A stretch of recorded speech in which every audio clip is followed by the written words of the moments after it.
Micro finance పేరిట ఈ సుబ్బు అనే అడ్వకేట్ ఎవరైతే ఉన్నారో ఆయన నా మీద చేస్తున్నటువంటి ఆరోపణలు ఏవైతే ఉన్నాయో అవన్నీ ఫేక్ అలిగేషన్స్. నిజంగా నేను ఇందులో ఇన్వాల్వ్ అయి ఉంటే గిన నేను ఎక్కడికైనా రావడానికి సిద్ధం. నేను ఎక్కడ ఏ పోలీస్ గడపలైనా ఏమంటారు కోర్టు గడపైనా తొక్కడానికి సిద్ధం. నేను ఇందులో నన్ను ఇన్వాల్వ్ అయినావు అని చెప్పి తేలిస్తే నేను ఏమన్నా చేయడానికి సిద్ధం. ఇన్వాల్వ్ కాలేదని తేలిస్తే మీరేం చేస్తారు? మీడియా మిత్రులు అందరూ కూడా, నేను మీడియా ఫ్యామిలీ నుంచి వచ్చాను, మీరందరూ ఏం చేస్తారు? నాకు మాట ఇవ్వాలి. ఆయన ఇవన్నీ తప్పుడు ఎలిగేషన్స్ వేస్తున్నాడు. ఒక బంజారా గిరిజన ఆడబిడ్డ మీద కష్టపడి 14 ఏళ్ల నుంచి ఒక్కొక్క మెట్టు ఎదిగి పోయినటువంటి ఆడబిడ్డ మీద ఆయన ఈ ఫేమస్ కోసం కేవలం బిగ్ బాస్కి వెళ్ళాలి, శ్రీముఖి అంటే క్రష్, ఫేమ్ అవ్వాలి. ఆయన ఒక భరతనాట్యం డాన్సర్. సో ఆ డాన్స్ అవన్నీ నేర్చుకొని ఉన్నాడు కాబట్టి ఆయనకి సినిమా పిచ్చి ఎక్కువ, సినిమాల మీద మక్కువ ఎక్కువ.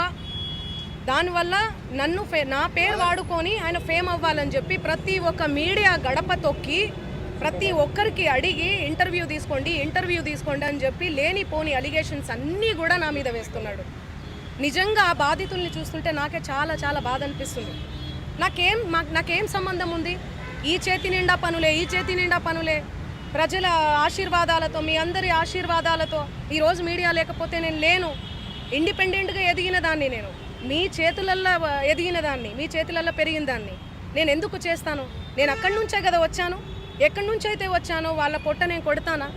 నిజంగా నేను బాధితుల తరపున గట్టిగా నిలబడుతున్నాను. ఎవరైతే నా పేరు యూజ్ చేసి చీట్ చేసి ఎవరైతే వాళ్ళ దగ్గర నుంచి డబ్బులు తీసుకున్నారో వాళ్ళని కంపల్సరీ కఠినంగా శిక్షించాలని నేను పోలీస్ శాఖను కానీ కోరుతున్నాను. సో మిగతా వివరాలన్నీ కూడా మా లాయర్ గారు మాట్లాడతారు.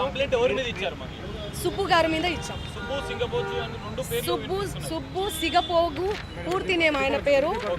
చూడండి, ఆయన పేరు మీద నేను కంప్లైంట్ ఇవ్వడానికి వచ్చాను. ఎక్స్టార్షన్ కంప్లైంట్ ఇచ్చాను ఆల్రెడీ. మేము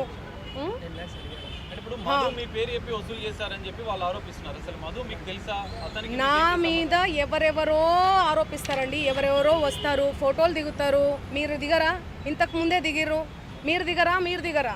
ఎవరి సెలబ్రిటీ స్టేటస్లో ఉన్నాను. నేను సెలబ్రిటీగా ఏ రోజు ఫీల్ అవ్వలేదండి. సెలబ్రిటీగా నేను ఫీల్ అయ్యి ఉంటే ఈరోజు ఈ 14 ఏళ్ళ జర్నీ కొనసాగేది కాదు, ఎక్కడో ఆగిపోయేదాన్ని. ఎప్పుడైనా కూడా నేను ఎవరి ఇంట్లో పడితే వాళ్ళ ఇంట్లో పోయి అన్నం తినేస్తా. సొంత చెల్లెలాగా, సొంత అన్నలాగా. అన్న చెల్లి తప్ప, అన్న తమ్ముడు తప్ప వేరే సంబోధన కూడా ఉండదు నా నోట్లకెళ్ళి. సో ఎందుకు ఇంతలా బదనాం చేస్తున్నారో నాకు అసలు ఏం అర్థం కావట్లేదు. ఎంతో మంది నాతో ఫోటోలు దిగుతుంటారు, ఎంతో మంది ఇంటికి పోయి ఫోన్ చేస్తుంటారు. అదే చెప్తున్నా, ఫేక్ ఎలిగేషన్స్ అని చెప్తున్నా నేను. అందుకే కేసు పెట్టాం మేము. ఎలా ఇస్తా? ఆయన రివర్స్ అంటున్నాడు. ఆయనే డబ్బులు ఇస్తే నేను నీ పేరు తేను ఇండ్లకెళ్ళి. నన్ను డిమాండ్ చేశాడు. మీరు ఇండ్ల పేరు ఉండకూడదు మీది అంటే మీరు పైసలు ఇవ్వాలి నాకు. ఆయన పైసలు ఇవ్వాలనే కదా ఇదంతా చేస్తున్నాడు. మీకు అర్థం కావట్లేదా? అందుకే మేము డిఫమేషన్ కేసు పెట్టినాం. ఎందుకు సంబంధిస్తారండి? ఎవరెవరో వస్తారు, ఆమె మాకు తెలుసు, ఇదిగో నేను ఫోన్ చేస్తాను, ఇదిగో మాట్లాడు, ఇదిగో నా కోసం పాట పాడింది, నా కోసం ఇదిగో ఇంటికి వచ్చింది, అన్నం తిన్నది. అభిమానులు ఎంతోమంది ప్రోగ్రామ్కి వెళ్తున్న క్రమంలో ప్రోగ్రామ్ చేసుకున్న తర్వాత మేము అన్నం తినండి, మా ఇంటికి రండి, మా ఊరికి రండి మేడం, మీ కాలు మోపండి మేడం, మీరు లక్ష్మీలాగా ఇట్లా మాట్లాడుతుంటారు ఎమోషనల్గా. నేను ఎంతోమంది ఇళ్లల్లో, నేను కర్ణాటకకు పోయినా ఎక్కడ పోయినా కూడా ఎంతోమంది ఇళ్లలో పోయి అన్నం తినేసి వస్తాను నేను. ఎందుకంటే అభిమానం. నేను చాలా చాలా ఎక్కడి నుంచి అయితే వచ్చానో నా మూలాలు నేను మర్చిపోలేదు. ఓకే, సో ఇవన్నీ కూడా ఫేక్ ఎలిగేషన్స్. నేను మళ్ళీ అవును, అప్పుడు సంభాషణ ఏం చెప్పారు, ఏం మాట్లాడారు? మా లాయర్ గారు మాట్లాడతారు. నేను ఇన్ని రోజులు మీడియా ముందు నేను మీడియా మీ మీద సంచలన ఆరోపణ 100-200 కోట్ల రూపాయలు అంటున్నారు. మీ పేరు చెప్పి వేరే వాళ్ళు ఎవరైనా వసూలు చేశారనుకుంటున్నారా మీరు? ఇప్పుడు నా పేరు చెప్పి ఎవరో వసూలు చేశారు, మాకేం తెలుస్తుందండి? ఆ కేసు వచ్చేది. ఆయన ఏమంటున్నాడు? ఎలా రెస్పాండ్ అవుతానండి నేను? ఇప్పుడు నా ప్రోగ్రామ్స్ అన్ని వదిలిపెట్టేసుకొని నేను రెస్పాండ్ అవ్వాలా? నిన్న కూడా కేసు పెట్టారు. నిన్న నేను ఇబ్రహీంపట్నంలో శ్రీదత్త కాలేజ్లో నేను ప్రోగ్రామ్ చేయడం జరిగింది. అది వదిలేసుకొని నేను వచ్చి నేను సంజాయిసి ఇచ్చుకుంటా కూర్చోమంటారా నన్ను? చెప్పండి. ఎందుకుంటారండి క్లోజ్ ఫ్రెండ్స్? మా బంజారా కమ్యూనిటీ వాళ్ళందరూ కూడా ఎందుకు చాలా మంది ఉంటారండి. ఉస్మానియా యూనివర్సిటీ ఉన్నారు, కర్ణాటక యూనివర్సిటీ నుంచి ఉన్నారు, నా ఓన్ చేసుకుంటారు. మా అక్క అని చెప్పి మా కమ్యూనిటీ వాళ్ళు మేము కూడా మా కమ్యూనిటీ అని చెప్పి నేను కూడా మాట్లాడతాను ఓన్ చేసుకొని, అరే తమ్మి అనుకొని అది ఇది అనుకుంటా మా భాషలో మాట్లాడతాను నేను. మీరు కంప్లైంట్ ఇచ్చిన సుబ్బారావు మీద ఇప్పుడు పంజాబ్ క్లబ్ కేసులో కంప్లైంట్ చేశారు, మీ మీద ఆరోపణలు చేస్తున్నారు. ఇప్పుడు నేను ఒకటే డబ్బులు వసూలు చేసిన మధు మీద ఎందుకు కంప్లైంట్ చేస్తలేరు మీరు? నాకు డబ్బులు వసూలు చేశాడని నాకు తెలియదు కదండి. చెప్తున్నారు ఈయన కదా, చెప్తున్నాడు కదా. అవును చేసి పెడతాము, అందరి మీద పెడతాము. ఒక్కరు సిఐడి కేసు ఉంది వాళ్ళ మీద, సిఐడిలో ఉంది ఆ కేసు. 1 year అవుతుందండి. చూపి అన్న చూపి 2025. మీరు అవన్నీ తెలుసుకోరా? నాకు అర్థం కాదు.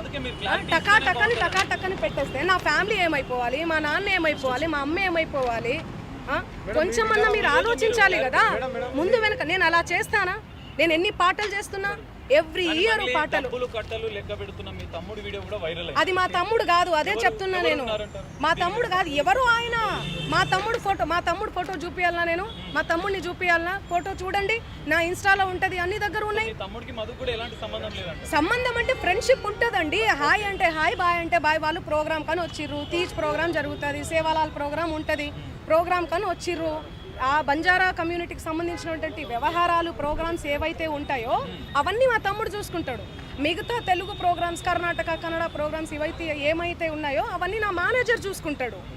సో అది నా ఎంతో మంది వస్తుంటారు. ఇప్పుడు నా పేరు చెప్పి వాళ్ళు వసూలు చేసుకునే నాకేం తెలుసు? నేనేమన్నా రోబోనా, లేకపోతే దేవుణ్ణా, దేవతనా? లేకపోతే నేను చూసుకుంటూ కూర్చోనికి ఎవరెవరు నా పేరు మీద ఏం చేస్తున్నారని చెప్పనీకి?